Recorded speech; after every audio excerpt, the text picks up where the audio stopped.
Hello and welcome to Product Momentum, where we hope to entertain, educate, and celebrate the amazing product people who are helping to shape your community's way ahead. My name is Paul Gable, and I'm the Director of Product Innovation at ITX. Along with my co-host, Sean Flaherty, and our amazing production team and occasional guest host, we record and release a conversation with a product thought leader, writer, speaker, or maker who has something to share with the community every 2 weeks. Nathan Shapiro, good morning. How are you, sir? I'm doing great, Sean. I'm so excited about the podcast that we just recorded with Marshall Van Alstyne. I can't wait to share this episode with the audience. Same here. I've been a fanboy since I first heard him talk about APIs and network effects in my early product days, and can't wait for everyone to hear what he has to say about not just that, but networks in general. Yeah, I think there's some really key strategic lessons in this podcast. It's really chock full of great advice for people that are thinking about opening up their data platforms or haven't opened up their data platforms. Yeah, and I think, the big thing with Marshall is he really understands how you can take a pure technical concept through a complete business strategy lens. Yeah, awesome episode. Let's get after it. Let's go. Well, hello and welcome to the Product Momentum Podcast. We have a special episode today with two amazing guests. Our first guest was one of the first academics to quantify the dollar value of social networks. He's been recognized as one of Thinkers 50 top digital thinkers on the planet. He wrote an international bestseller, The Platform Revolution, with his co-author, Jeffrey G. Parker. And his theories and academic work on network businesses are taught in MBA programs worldwide. You may have heard him or seen him on an interview at Bloomberg, The Economist, The New York Times, Wall Street Journal, or NPR. Marshall Van Alstyne, welcome to the show. It's a pleasure to join you. Thanks for having me. And our second guest today comes from a very different perspective. He rounds the conversation out because he's been heading up platform strategy and user experience for a Fortune 1000 company that you've probably heard of. He works for Paychex. He believes in innovation through courageous exploration, and he's no stranger to building teams that innovate at scale. I've been working with Nathan for a number of years. He is a thinker, and he asks incredible questions about the industry he's in, the people he works with. He holds everybody to a higher standard. Nathan Shapiro, welcome to the show. Good to see you again, Sean. Thanks for having me. All right. So we're going to kick this conversation off with a quick question for Marshall. You wrote a paper on the impact of APIs on firm performance. And by the way, your co-authors, make sure they get credit as well. Seth Benzel from Chapman University and Guillermo Lagarda from the Global Development Policy Center at Boston University.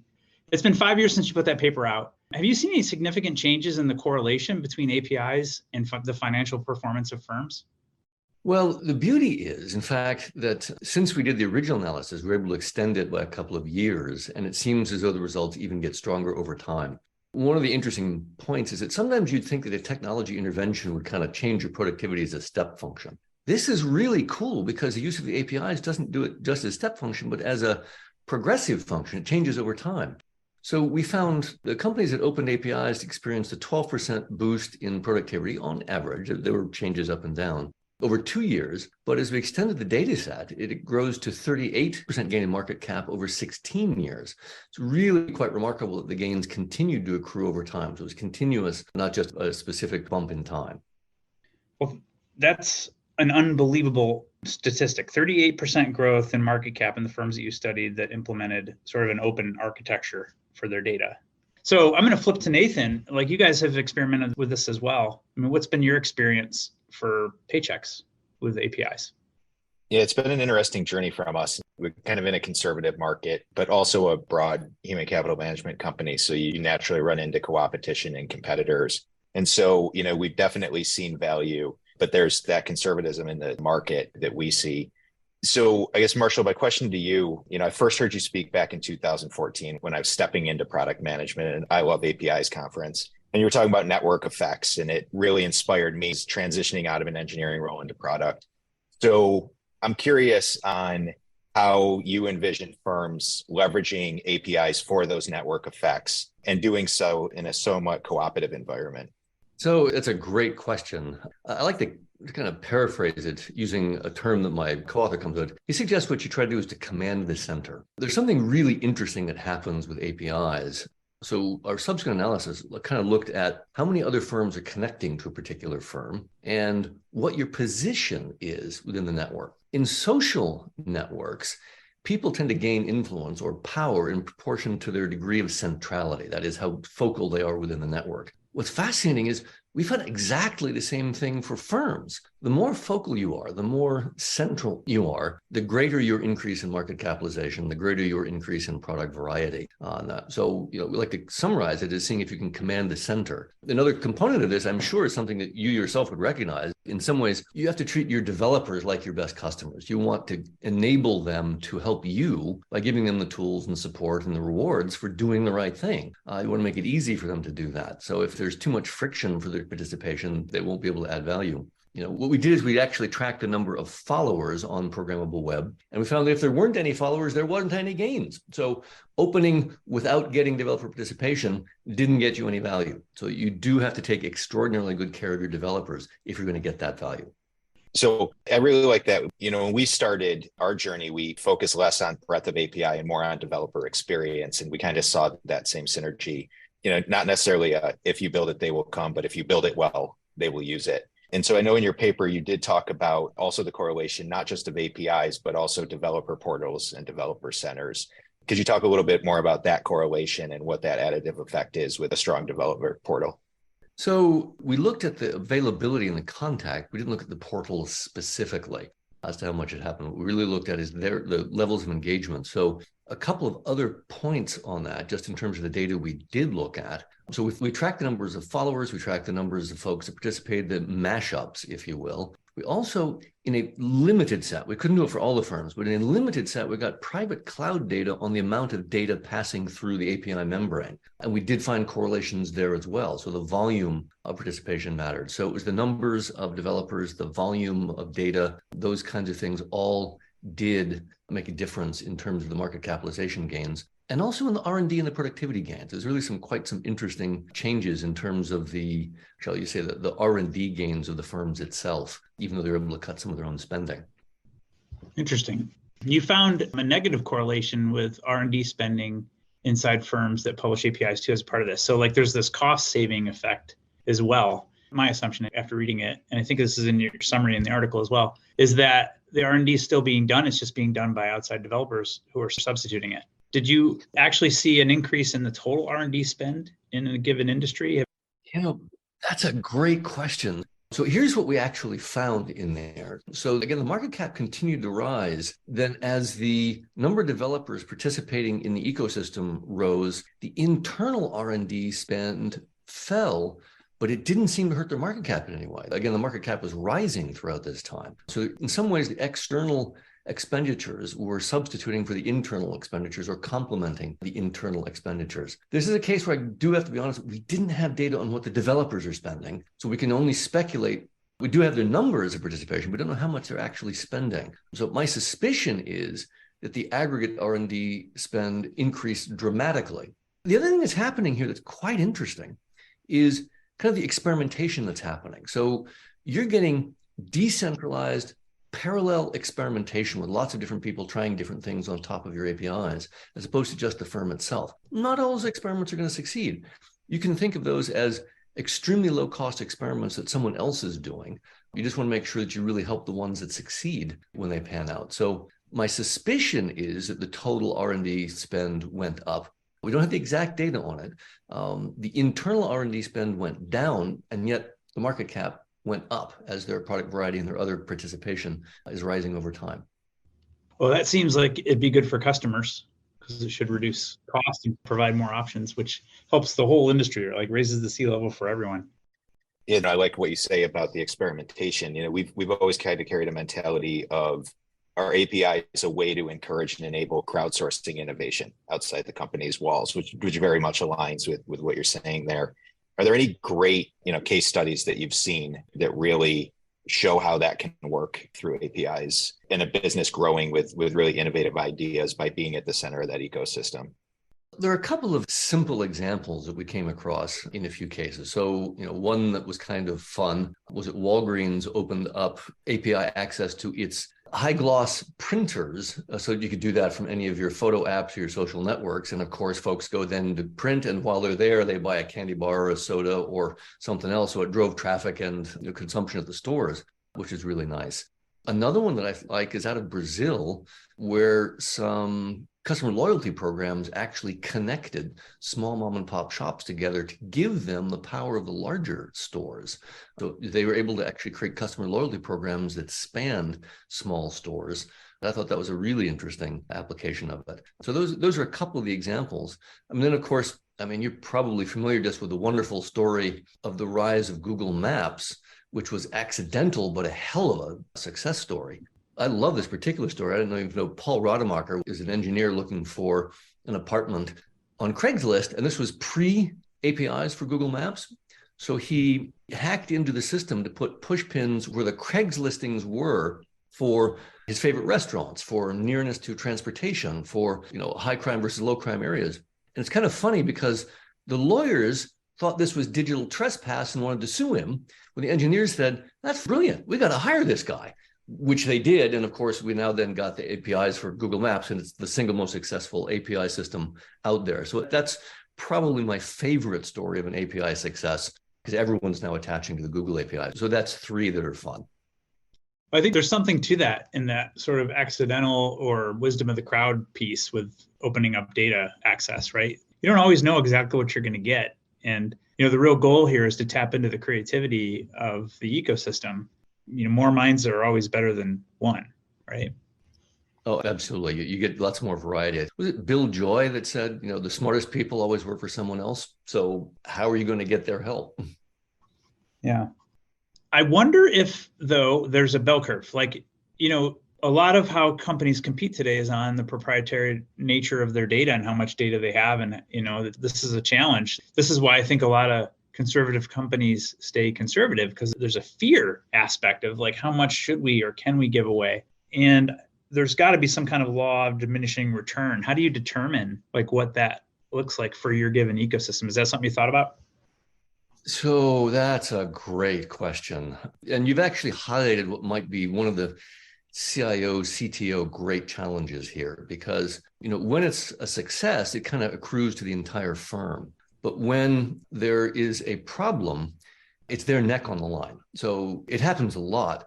There are plenty of cases of opening APIs, and then it's not the case that everyone that then gains access is benevolent. Some of them are malevolent to try to go in and steal your data, hack your systems, do other things. And some of the credit reporting agencies, they had horrible hacks, had a huge data breach. The CTO and the CEO both hit the chopping block on that one. So if it's your neck on the line for some of these security breaches, you may not be willing to open those things.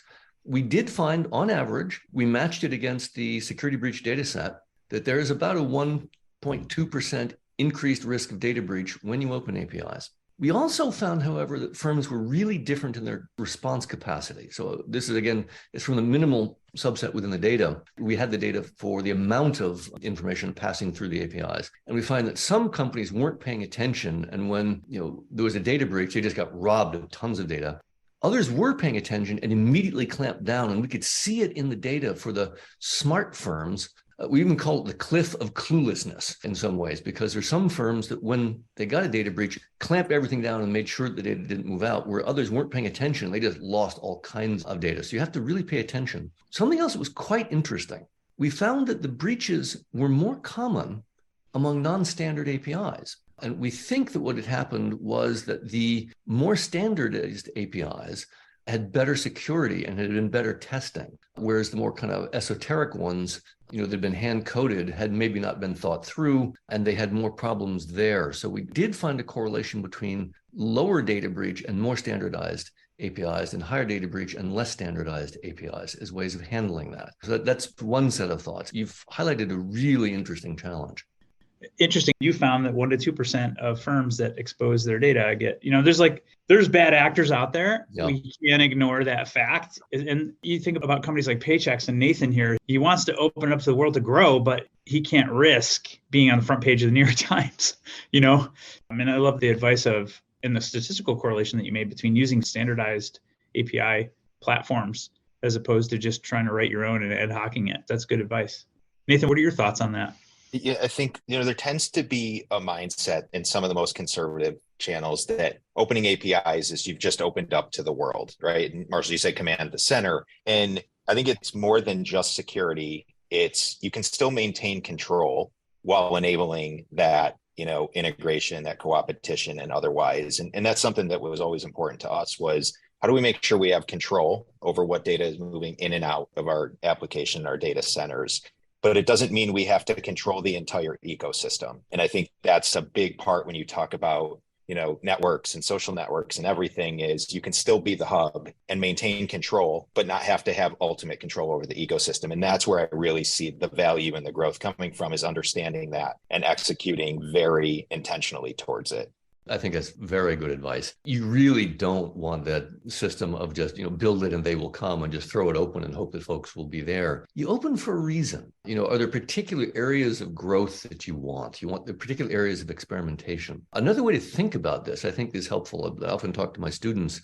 You really need to think big in the sense of what we call invert the firm, which is you don't want the production of value just by your own employees. You want it by an entire ecosystem. A lot of the value creation will happen outside if you help it and you enable it. But that comes with some other important challenges. If experimentation is safe, then you really want to open up a lot. But if experimentation is risky, then you're really careful about that. You don't want to necessarily open up APIs on pacemakers. You'll kill people by accident. That's a bad thing to do. You have to internalize that risk and keep that much more locked down. So think of, is experimentation low risk, in which case open it up and encourage lots of third-party participation. Think big, go for invert the firm, get third-party production of value in this. But if experimentation is risky, then you need to be careful about that. You need to figure out which data you're exposing, which products you're exposing, and how you should consider opening for strategic value. Not just opening for being open, but opening for strategic value.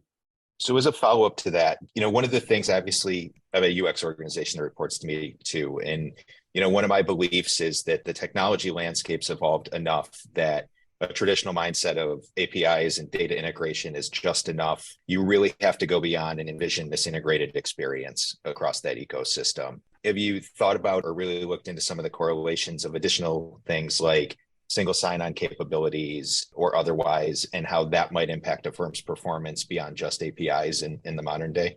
So we tried to get down to the level of classifying individual APIs. I got to say, over the thousands we looked at, we had students try to classify a lot of them using just kind of machine algorithms. A couple of quick thoughts on that. One, again, if you think of APIs as permissionless contracts, where you're not having to actually, negotiations taking any place. You want to help people help you, but you also want it in ways where you can revoke that permission if you need to. So single sign-on is important. Again, I also thought, fall back on that, the more standardized systems are better than the less standardized systems as ways to help with that. So I do think those standardized processes are valuable. Hey folks, please excuse the quick break in our conversation, but I have some exciting news to share with everyone. Save the date. It is the ITX Product and Design Conference. We're back, so mark your calendars. It's going to be June 22nd and 23rd, 2023, right here in Rochester, New York.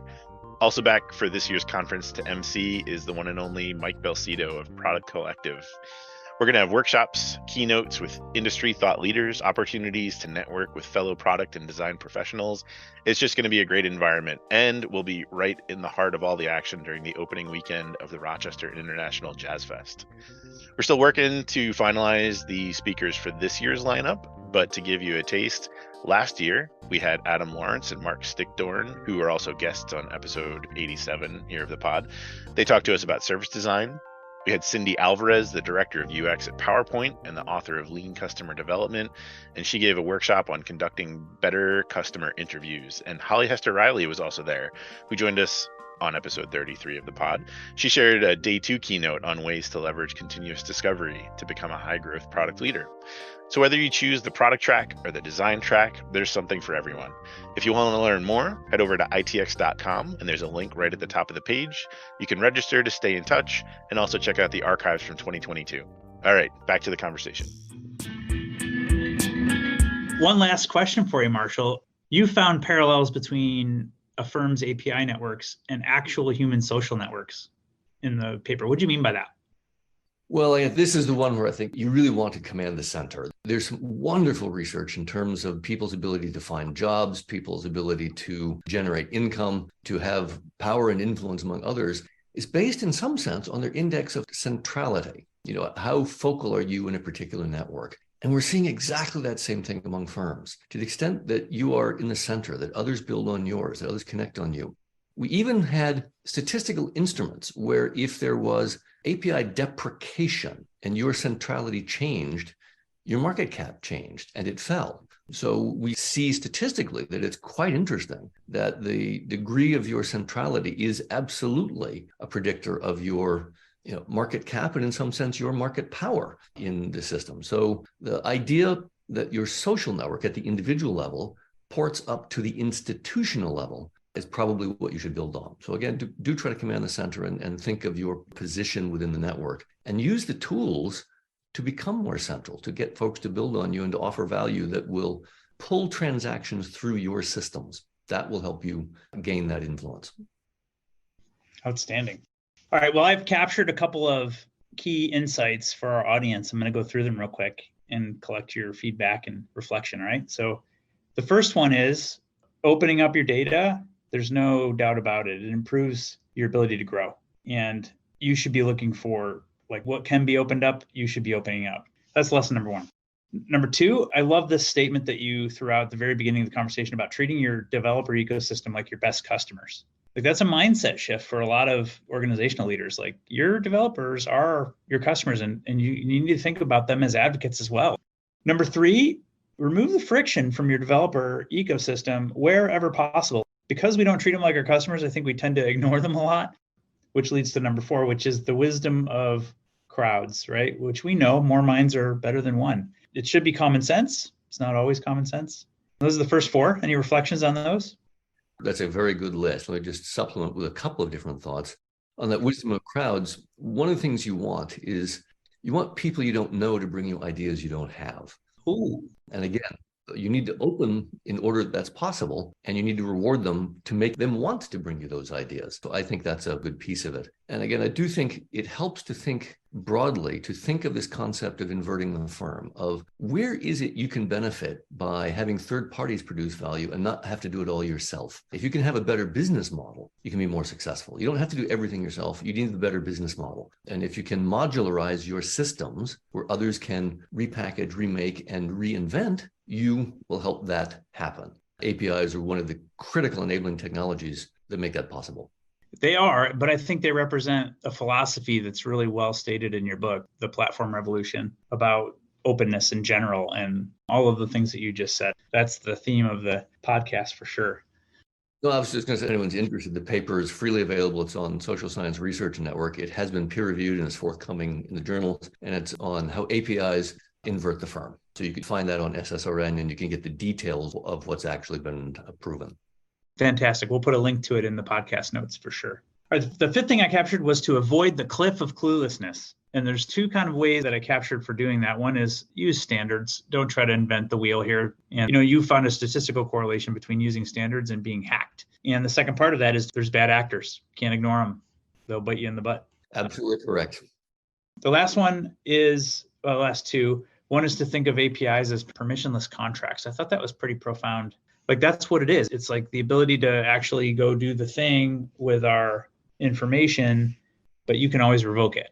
So just keep an eye on it because the bad actors are out there.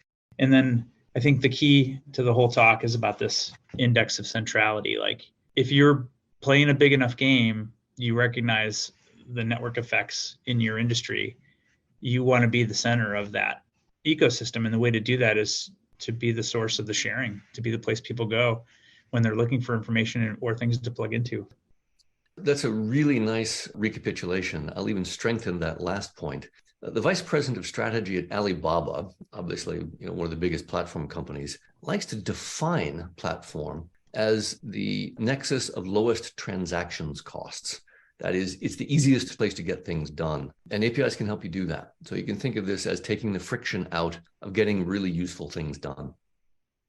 Yeah, I love that command the center to control the ecosystem. And that idea, we look a lot at data and every degree of separation from the source of record creates a lot of complexities and inconsistencies. And so the more you can control that center and reduce the number of degrees of separation from a key piece of data for your business, I think is really powerful. And I really like that parallel to social networks and how that works as well. And that's just a really valuable insight that you don't have to own the whole ecosystem. If you can set yourself at the center of it, you can have a lot of control over it. Yeah. It's interesting. You can borrow the parallels from the individual granularity to the institutional granularity and port a lot of the same insights just to a higher playing field. So Marshall, one last thing. Could you give us your definition of innovation? My definition of innovation, I hadn't thought about that one. Well, we could fall back on the patent notion of novel, non-obvious, and useful. I think those are probably a good way to think about it. So that would be a measure of whether or not it had achieved innovation. But you also want to ask an interesting question as to how you get it. And again, one other element of that is the point that I tried to make earlier, is you want people you don't know to bring you ideas you don't have. You can be crushed by innovation if it's somebody else's, or you can be crushed by innovation that you did and you didn't use. Kodak is a fabulous example of that. They invented digital photography, didn't use it, and got wiped out by it. So it's a wonderful, interesting question. That was certainly useful, non-obvious, and novel, but they didn't use it. So also think of how you're folding innovation into your business model, wherever it's arising. How are you going to attach it? To continue the thought slightly further, the guys that focus on open innovation like to conceive of it in two ways. One is outside in innovation, where you're pulling ideas from outside into your organization. The other is inside out innovation, where ideas that you yourself aren't necessarily using, you make available to others in order to help them be successful, and you tap a part of that success. So again, it's a whole business model and way of thinking, as opposed to a single idea that you yourself own or capture all by yourself. I love it. There's a lot to unpack inside of that definition for innovation. So thank you for sharing that. What are you reading these days, Marshall? Oh, I got to admit, it's a totally separate topic here. It's free speech and fake news. Personally, I think these are one of the biggest platform challenges we have today. I mean, our society can't function if we can't agree whether the planet's warming or not, whether in a pandemic or not, or whether the president's legitimate or not. So I've been reading up on free speech, case law, fake news, Section 230, and what can we do about it? Candidly, I think the research approaches we have to date haven't really solved the problem, but that's what I've been reading. That's a fantastic way to close the podcast. I think that's something we should all be thinking about, especially, when we're building large software applications that interact with a lot of people. So Marshall, Nathan, really thank you for an amazing conversation. I can't wait to share this with our guests. And you guys are both welcome back anytime. It's a real pleasure. Thanks for having us. Appreciate you having us, Sean.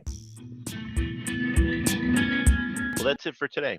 In line with our goals of transparency and listening, we really want to hear from you.